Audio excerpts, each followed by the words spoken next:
One aspect of Adlerian therapy is to discuss family constellation and early recollections. I think the most interesting parts of encountering a new client and asking these questions would be to learn where they stand in regards to birth order. And once figuring out the person's birth order, I would be interested to know how they interact with each family member and what their description of each relationship is. I also would be interested to know, like, early recollections of, is most of the early recollections that they have painful? Is it traumatic? Is it depressing for the clients? Or does it normally lean towards it being more happy and upbeat? Or is it a mixture of two? And my reason that that would pique my interest the most is because I know for myself, most of my early recollections sway to one side, and it's not really a mixture of two. I would also want to know, be interested in learning how they view their parents. Is the father more significant? Is the mother more significant? And what that means to them presently. So I think it'd just be interesting to just collect as much information as possible just to get a better understanding of the individual and how they view themselves, especially as being a part of their family unit.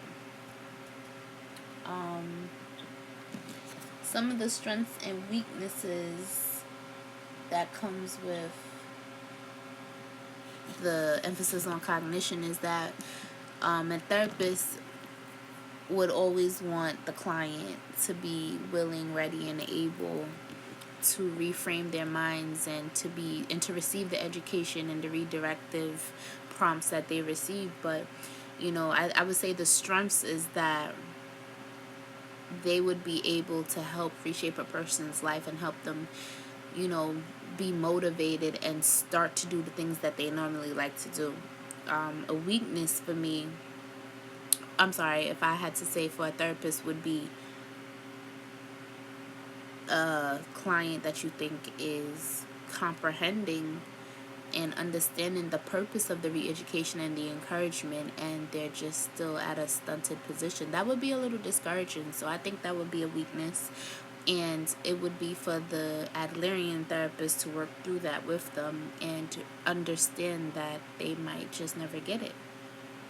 And if they never get it, then the technique that the therapist is utilizing won't be effective. And I think that would be a weakness because the therapist would be in a position to have to deal with that and see their client not progressing.